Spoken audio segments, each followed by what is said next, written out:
Spying on some competition. That's what we're going to be doing today in this video. And you know, when it comes to selling toys on eBay, or really selling anything on eBay, there's a right way to do it and there's a wrong way to do it. So this is something that Vinny was excited about. He wanted to go into the computer with me, and I don't know if you want to call it talking some smack or maybe giving some constructive criticism. That's what we're going to try to do today, constructive criticism.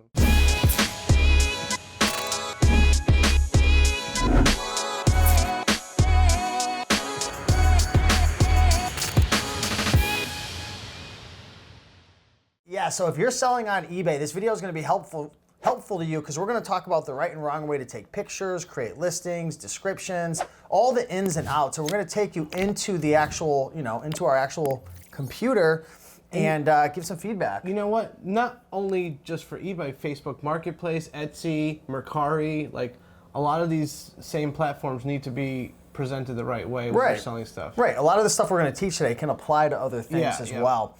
So yeah, we were actually scrolling through, and what we did is we typed in the keyword, if I could scroll up to the top, vintage toys, and we were just going through different listings and finding, some pictures that kind of look crummy, and then we were diving into a couple various stores to find some stores to spy on. So we actually found one right here, and the store name is Capon-1. So, not watching this. So if this person is watching, this is going to be constructive criticism for the better learning experience of us all. So what I'm going to do is I'm actually going to go into their store. But first off, you can take a look. They have 486 positive feedback, 1 neutral, no negative. So it's a good overall store so far, 100% positive feedback. So, they're actually not doing too bad. You can see right here in this feedback, items a little rougher than expected from description. Some largely ripped pages, pencil marks, and other markings. So this guy could have got a negative, but the person who was reviewing it chose to be nice. So you can kind of tell that he's not 100% on his stuff. Yeah. Awesome. So what we're going to do is we're going to hit items for sale. And this is a great thing that we can all do.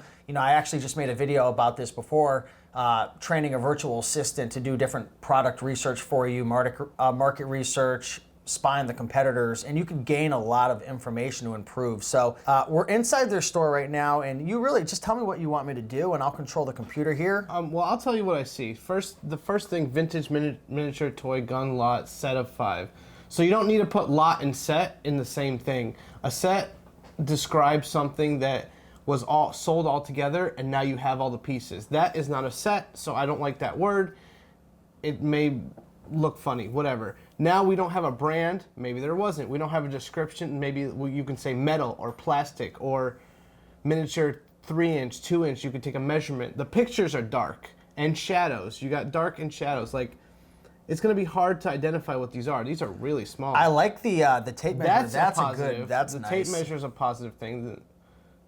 And see, he's getting blurry pictures. Like, I can't see the name. Like, you want to get names on there. If you're going to take a picture, like, you don't want the name to be blurry. That's not And good. you know what the issue is? He has no good light. You could have the crappiest camera, but if you have good light, it'll be way better than a super expensive camera with no light. So he needs light. Yeah, you got to figure out what looks the best. He's got a lot of blurry pictures here. See, that's not bad right there, that picture, but still, it's too dark. Like, yeah.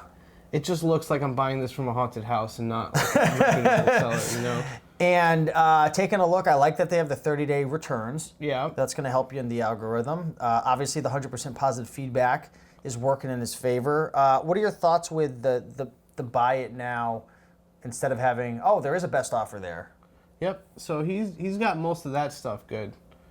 Let's go into the description right here. So there's like no item specifics. Yeah, that's very important now. Why? Why is item specifics important? Because eBay is now requiring a lot of sellers to fill in as many item specifics as possible. And if you are not doing as much as your competition, the algorithms aren't going to catch you as quick. It's not going to show your item, yeah.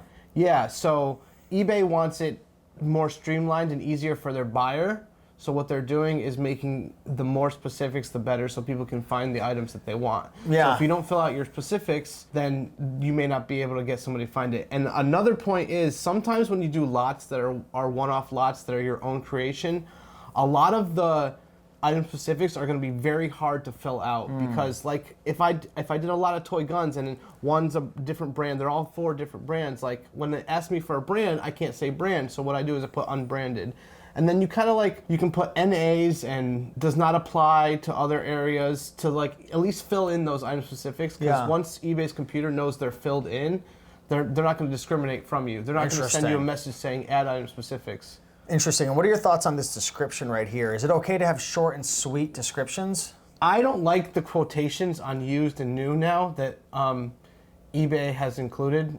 Like, that's a template that eBay automatically puts in your description. Is condition is used, shipped with USPS first class. Gotcha. I don't like the quotes because quotations makes it unsure to me. Is it used quotation? The buyer wants confidence. Yeah, why is it quotation used? And every time I have a new item, they do new quotation. I'm like, nah, if it's new sealed, I want them to know it's new. Yeah. So I take that out. They appear to be spring-loaded projectile or dart except for the break-over die cast.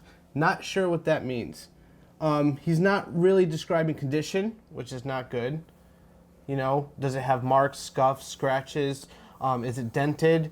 Does it work? Are the triggers loose? Like, these are all important things that a buyer would want to know. If you're a buyer, wouldn't you want to know if you can actually push the trigger or if they're messed up? Yeah, and what the issue that this seller's going to run into is there's going to be a lot of people who maybe look at the item and they want it, but they're just undecisive about a couple things and they're just going to pass. They're going to go to another competitor. Yeah. You want to give, and I always say this, Vinny, you want to give all the information that the potential buyer needs to be able to make an educated decision, because even if they do buy, they're going to return it, or you might get a refund because they were just like, well, I'll take a risk, you know? Yeah.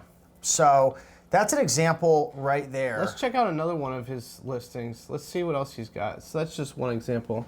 Now this 1971, I would not start any titles with a year. Most people, when they're searching in a search bar, are not typing the year first. They're usually typing the company first and then the years later. So it's not helping you any putting the year first unless it's a super popular item. And I like to put vintage before it. So at least you get the vintage in there. He uses uppercase and lowercase, which is kind of confusing. It doesn't look as pleasing to the eye. The pictures are a lot better in this one. Like, yeah, way better lighting. And that actually said 1970 and not 71. Oh, so really? He messed up. Yeah, see it right there. And you know what he's probably doing? He's probably just, what's it called? Sell one like this. What's that? Yeah. When you sell someone else's? And now, yeah, exactly. And then when you do that, you have to be careful because you have to actually go in and make sure all your item specifics and your titles match up with your item. And now he has so much more room to type in more things. Like instant replay, he's got that. Record player, he's got that. But he missed the 4. It's got 4 records.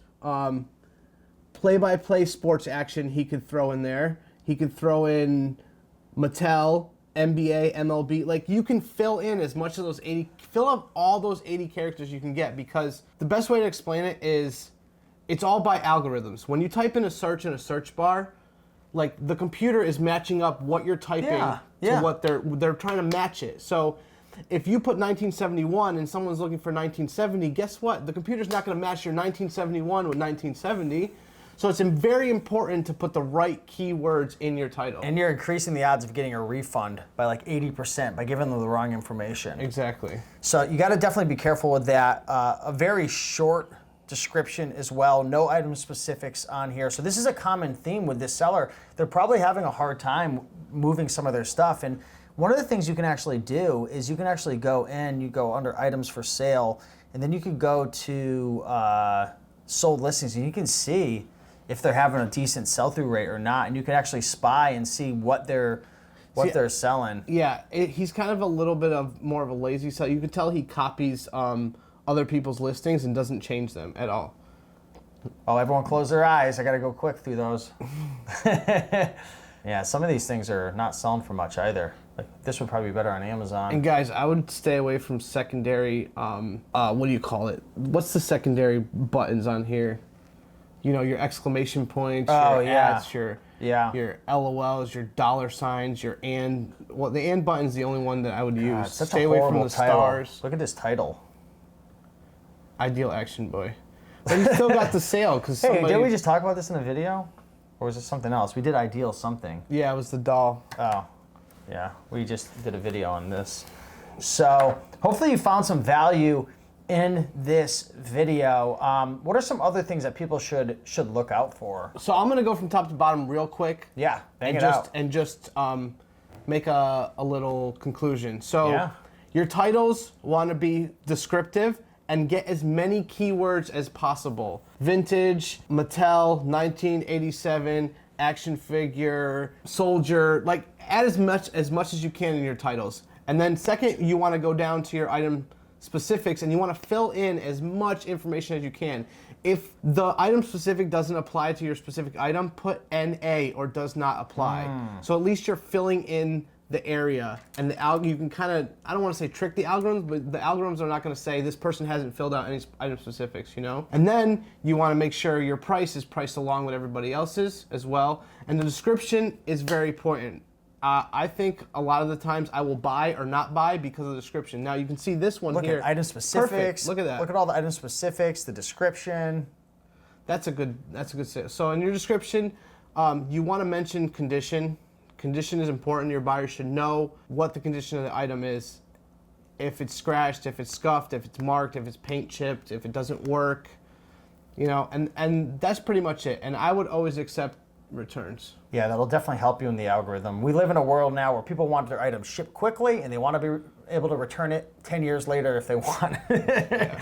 It stinks, but it's just the way it works. So if you found value in this video, do us a big favor and smash that like button. Let us know in the comments what was one thing that you learned and one thing that you're going to implement in your business to be able to grow, sell more items, improve your sell-through rate, improve your search visibility. And if you have any questions, I love reading the questions. Yeah. And it could help us make another video to help you if you ask us some questions that you are thinking about. And maybe in the future, if you want to share your eBay store, maybe we can start going through some of our subscribers' eBay stories, giving feedback. Oh, wow. Yeah, so that would be fun. Yeah, I know, right? Get some unsubscribers. No.